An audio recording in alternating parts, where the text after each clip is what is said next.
Perampas kontrol rakyat. Demokrat kenapa sih berbalik arah sekarang, berbeda dengan sikap 2014? Konteksnya dalam setiap keputusan tentu memiliki konteks argumen yang beragam. Dari tadi, abangku yang terhormat belum menyampaikan argumentasi sedikit pun terkait bagaimana sikap Partai Demokrat tentang pilkada yang berubah dari 2014 sampai sekarang. Yang abang jelaskan panjang lebar tadi tentang bagaimana kualitas republik, penggunaan anggaran setelah desentralisasi. Kalau kemudian itu yang abang bicarakan, kenapa saya menangkap jadi berbeda? Oke, Bang. Jadi kalau Demokrat saat ini bisa berkhianat terhadap keputusannya sendiri, lantas apakah yakin nanti rakyat tidak akan dikhianati? Setelah SBY dan Partai Demokrat pada akhirnya menyerah dan mendukung pilkada tidak langsung atau lewat DPRD, maka satu-satunya orang yang masih layak disebut sebagai seorang negarawan adalah Ibu Megawati Soekarno Putri. Oke guys, kita bahas Partai Demokrat lagi nih guys. Ya, kemarin kita sempat bahas saat Sekjen Partai Demokrat itu mengeluarkan statement resmi mengatakan sikap Partai Demokrat itu ikut Pak Prabowo, di mana ada keinginan untuk merubah pilkada itu tidak dipilih langsung lagi, tetapi dipilih melalui DPRD. Saat itu banyak yang melihat bahwa sikap Partai Demokrat ini itu seakan-akan membunuh legasi dari Presiden ke-6, yaitu Bapak Susilo Bambang Yudhoyono atau Bapak SBY. Ya, sekarang kita bahas lagi karena kemarin dalam sebuah forum, host menanyakan ke kader Partai Demokrat mengapa sikap Partai Demokrat ini berubah. Akan tetapi jawabannya itu lari kemana-mana ya guys. Seakan-akan mencari pembenaran atas sikap mereka yang berubah. Ya, kita lihat dulu videonya berikut ini guys. Perampas kontrol rakyat. Demokrat kenapa sih berbalik arah sekarang, berbeda dengan sikap 2014? Konteksnya dalam setiap keputusan tentu memiliki konteks argumen yang beragam. Ini kalau misal tadi mendengarkan penjelasan dari Profesor Niam, saya pikir sudah clear. Tafsir itu selalu terbuka, tidak ada tafsir yang tunggal, Mbak ya. Bahkan dalam konteks putusan MK, kita juga tahu MK dalam satu titik menetapkan misalnya GR sekian kali itu terkait dengan presidential threshold, kemudian akhirnya dihilangkan. Artinya apa? Bahwa dalam konteks perubahan sikap, perubahan keputusan, itu satu hal yang wajar. Dalam tradisi hukum Islam juga ada, Pak ya, qol qadim dan qol jadid. Artinya begini, kita dalam konteks mengeluarkan Perpu di 2014, kita juga betul-betul mendengarkan aspirasi dari civil society. Praktis satu dekade pelaksanaan pilkada langsung, orientasi kita sebenarnya sama, bagaimana kemudian menghadirkan local good governance. Yang kita harapkan, secara teoritik, ini kan upaya deepening democracy. Ketika pilkada langsung dilakukan, maka harusnya secara prinsip, proses transparansi terjadi, partisipasi terjadi, kemudian policy di tingkat lokal juga mendapatkan aspirasi dari masyarakat. Tetapi kemudian perdebatan itu cukup banyak. Kalau misal tadi dilakukan oleh teman-teman di MUI misalnya, itu di 2012. Saya masih ingat betul, di 2013 ada satu jurnal dipublish oleh Cornell University. Itu perdebatan sangat sengit dari madhab neoliberal dengan madhab strukturalis. Tokoh-tokoh besar dalam konteks political scientist di Indonesia, mulai dari Profesor Fedi Hadis, Richard Robinson, Jeffrey Winters, Thomas Papinski, Bill Liddell, Wala Ali Wasabi Ajmain, dan teman-temannya yang lain, memperdebatkan salah satu basis argumennya adalah bahwa basis proses demokratisasi ini tidak linier, bahwa proses demokratisasi yang diharapkan menghasilkan governance, tata kelola pemerintahan yang baik, ternyata juga tidak menghasilkan itu secara otomatis. Artinya apa? Dalam proses evaluasinya, saya masih ingat betul dalam proses pasca 2012, di 2014-2015, teman-teman dari Australia, sebentar Bang, itu cukup banyak, dari Flinders Asia Center dan lain sebagainya, evaluasi termasuk dari LIPI. Desentralisasi di satu sisi kita apresiasi memang bagus, bisa menghadirkan lokal inovasi di level kebijakan publik. Tetapi di sisi lain juga memang ada bicara tentang decentralized corruption, bicara tentang konteks parochialism, bicara horizontal konflik yang alhamdulillah sekarang sudah membaik, bicara tentang konteks informal governance. Ini semua yang kemudian harus kita perbaiki. Dan kalau misal kita kembali pada basis data, saya kebetulan bawa materi data dari Kemendagri. Kemendagri selama 20 tahun terakhir memang mengkonsolidasikan data. Hasil dari evaluasinya, 20 tahun pelaksanaan desentralisasi, praktis sekitar 20%, maksimal 25% daerah yang mampu mengenerate PAD secara optimal dengan basis fiskal yang lebih besar. Artinya konteks fiskalnya kuat dibanding dengan daerah yang lain. Artinya apa? 80-75%, let's say, secara moderat. Mayoritas masih ngatung kepada pemerintah pusat. TKD, transfer ke daerah. Artinya bahwa inovasi kebijakan publik di tingkat lokal ternyata belum begitu optimal. Faktornya tentu cukup beragam. SDM, kemudian konteks birokrasi lokal yang belum Saya efektif. kira salah satu Nah, problem itu yang desentralisasi kemudian harus itu adalah diperbaiki.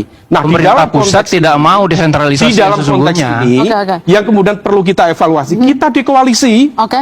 mempercayakan kepada Pak Presiden Prabowo untuk menata ini. Proses evaluasinya seperti apa? Tentu kita buka bersama. Lah, argumentasinya sama pilkada ini langsung di dalam langsung konteks gimana ya? Bang, Enggak, bukan. gini. Begini, letaknya Ya itu ya, bagaimana pendapat teman-teman dengan jawaban dari kader Partai Demokrat tadi? Ya menurut Bung Adian, kader dari PDI Perjuangan, kader Partai Demokrat ini tidak menjawab secara tegas apa yang ditanyakan oleh host tadi. Host tadi menanyakan mengapa sikap Partai Demokrat itu berubah. Ya cukup simpel sebenarnya pertanyaan dari host itu menurut Bung Adian. Tetapi mengapa kader Partai Demokrat itu jawabnya lari kemana-mana? Ya kita lihat dulu videonya berikut ini ya guys. Bang, yang abang jelaskan panjang lebar tadi tentang bagaimana kualitas republik, penggunaan anggaran setelah desentralisasi. Kalau kemudian itu yang abang bicarakan, kenapa saya menangkap jadi berbeda? Oke, Bang. Seolah-olah mau sentralisasi kembali. cukup, Bang. Sebentar, belum. Nanti saya menentukan cukup atau tidak. Nah, setelah sentralisasi nanti kembali lagi, jangan-jangan pemilihan presiden juga nanti lewat MPR. Balik lagi gitu loh. Menurut saya begini, pertanyaan Mbak kita ini sederhana. Kenapa Demokrat berubah? Dulu Pak SBY sendiri yang keluarkan Perpu. Belum. Nah, Perpu itu di titik bukan. Perpu itulah yang kemudian dijalankan sampai sekarang karena dia menjelma menjadi undang-undang. Itu loh. Apakah kemudian perubahan ini terkait sesuatu? Jelaskanlah. Oke. Itu loh. Cukup, Bang. Sumam? Cukup. Oke, Ya, baik. jawab. Bang, konteks kerangka berpikirnya kita meletakkan bahwa evaluasi langsung atau tidak langsung. Kalau misal tadi kembali kepada tujuannya, apa sih tujuannya, Bang? Kita melihat tujuannya adalah menghadirkan local good governance, tata kelola pemerintahan lokal yang baik. Karena itu adalah evaluasi mendasar. Saya masih ingat, almarhum Rizwanda Imawan, teman baik dari teman-teman GMNI, teman-teman PDIP, konstruksi berpikirnya waktu itu sangat genuine, sangat legitimate. Evaluasi yang dilakukan waktu itu juga sama, bahwa pilkada DPRD, salah satu yang paling mendasar adalah faktor korupsi. Proses pemilihannya dengan kode dan lain sebagainya, itu modusnya sudah ditulis secara yang ditanya di tadi dalam itu, konteks itu, kemudian evaluasi itu dilakukan. Yang ditanya tadi Nah, itu, oleh karena tolong itu, sebentar. dikembalikan Please. di dalam Yang ditanya konteks tadi itu, bagaimana kenapa kita Oke. kenapa besarnya Demokrat itu yang berubah kemudian sikap? harus disikapi. Nah, adapun berubah sikap itu hal yang biasa, Bang. Biasa dalam arti begini. Jadi biasa berubah-ubah. Ya enggak, biar jelaskan pertanyaannya. Saya sampaikan, di dalam konteks itu selalu ada perubahan, itu hal biasa. Di dalam ini ya, ada Pak Enggak, Yai, pertanyaan ada dari- kol kodim, ada kol jadid. Setiap kol di dalam fatwa, di dalam keputusan, pasti punya konteksnya. Pertanyaan Kita dari moderator memiliki kita argumen di tadi, situ. kenapa Maka, berubah sikap? di level ini, akuntabilitas kekuasaan saat ini Oke. dipegang oleh Pak Prabowo, kita percayakan, Bang, Oh. kepada Pak Oke. Prabowo untuk memimpin. Oke. Apakah kemudian, dan seingat, Bang, Pak Prabowo kalaupun kemudian, ini kan argumen besarnya, ingin DPRD, pilkada. Umam, saya mau Tetapi tanya nih. belum tentu loh, Bang. Saya Kita mau masih tanya ingat, nih. Bang, ada satu momentum di ujung 2024, Bang. Ketika Pak Prabowo meyakini PPN 12%, Oke. sangat ke.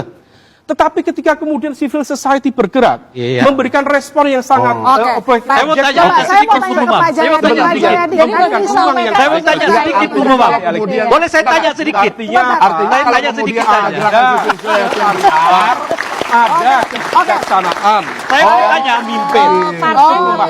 Saya dari tadi nanya. Itu yang nanya. Teman-teman, dengan apa yang ditangkap oleh Bung Adian, kalau jawaban dari Partai Demokrat itu tadi lari dari pertanyaan dari host, tulis pendapat teman-teman di kolom komentar. Selanjutnya kita lihat pendapat dari teman-teman kita di media sosial yang mengomentari soal sikap Partai Demokrat ini, guys. Ya, tanpa berlama-lama, mari langsung saja kita lihat video-videonya berikut ini. Video ini gue tujukan untuk kader Partai Demokrat dan lebih khusus untuk Presiden ke-6 yang terhormat Bapak Susilo Bambang Yudhoyono alias SBY. Masih ingat gak? Dulu Pak SBY pernah mengatakan dalam akun X pribadinya, dengan segala risiko politik yang saya hadapi, saya keluarkan Perpu Pilkada langsung yang menurut saya adalah harga mati. Kemudian Pak SBY juga pernah mengatakan lagi-lagi dalam akun X pribadinya, saya akan terus berjuang sekarang dan kapanpun karena pilkada oleh DPRD saya nilai lebih buruk dari pilkada langsung. Dan tidak hanya itu, Pak SBY juga membuktikan dengan menandatangani Perpu Pilkada langsung guna memastikan hak pilih benar-benar dari rakyat, bukan dari DPRD ataupun dari elit-elit partai. Dan jujur ya, gua sangat bangga atas sikap atau keputusan yang diambil oleh Pak SBY pada saat itu. Nah, tapi sekarang semuanya berubah. Setelah bergabung bersama dengan Kim Plus, tiba-tiba Demokrat berubah haluan mendukung pilkada lewat DPRD. Ya, memang benar sih ada istilah yang mengatakan bahwa politik itu tidak ada lawan dan kawan, yang ada hanya kepentingan. Tapi ada yang perlu dicatat dan diingat, bahwa dalam politik itu juga punya ideologi, punya prinsip dan nilai-nilai luhur yang tidak dapat digadaikan oleh apapun. Jadi kalau Demokrat saat ini bisa berkhianat terhadap keputusannya sendiri, lantas apakah yakin nanti rakyat tidak akan dikhianati? Setelah SBY, rakyat. Ya, bahaya ini ya, guys. Bahayanya kenapa? Kenapa partai yang saya benci dulu selama 10 tahun berada di kabinet, sekarang saya mulai jatuh cinta sepertinya ya. Partai PDI Perjuangan. Yang kalau kita lihat hari-hari itu sikapnya konsisten sekali ya dengan menegakkan demokrasi di Republik ini.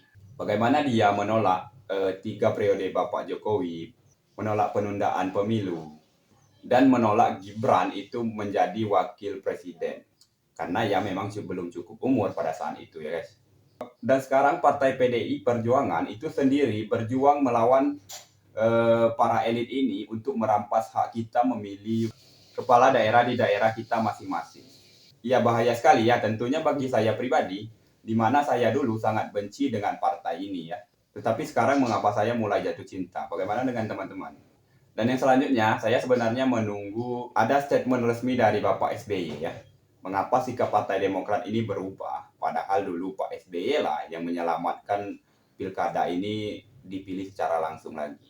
Tetapi apakah Pak SBY memberikan semacam pidato untuk mempertegas kenapa sikap Partai Demokrat yang berubah ini? Tulis pendapat teman-teman di kolom komentar. Mungkin itu saja video kita kali ini, lebih dan kurang saya mohon maaf, saya tutup. Assalamualaikum warahmatullahi wabarakatuh. Salam perubahan dan akal sehat ya guys.